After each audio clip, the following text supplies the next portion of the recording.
long-running gun show that generated a contest of online petitions last month was held today in Saratoga Springs. But this time, the organizers had some protesters outside, along with demonstrators who stood in favor of letting the show go on. Gun sales there may be higher than any time in the last 30 years, but some people who would limit certain guns and ammunition tell our Brandon Lewis they still scored a win today.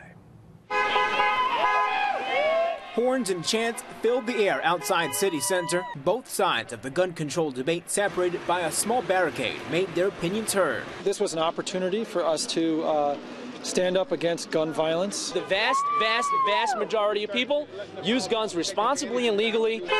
For those in favor of gun owners' rights, it was a day to speak against any plans to curb sales in light of the Newtown tragedy. I have 2 small children. I sympathize with what happened there. But unfortunately, a lot of times when you have a tragedy like that, you have an emotional, reactionary response. Supporters of gun control failed to get the show canceled, but say the day is still a victory. We were in a win-win situation because if it didn't happen, we won.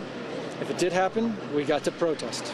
Inside the gun show, vendors adhere to a request by the city council to ban AR-15 rifles like the one used in Sandy Hook. Still, some vendors believe it's the best turnout in the 30-year history. They're trying to make the Saratoga Council aware, the city council, that they bring a lot of money into this town.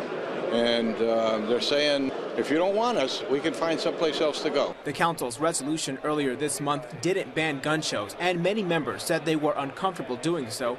Meanwhile, outside, despite the difference of opinions between the two sides, they were seeing eye to eye on at least one subject. This is not an us against them thing. It's not a black and white issue.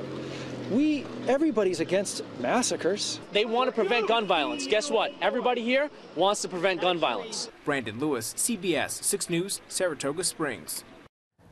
The gun show runs through tomorrow. Many of those protesters said they think they got their message across today, so they won't be back for more demonstrating.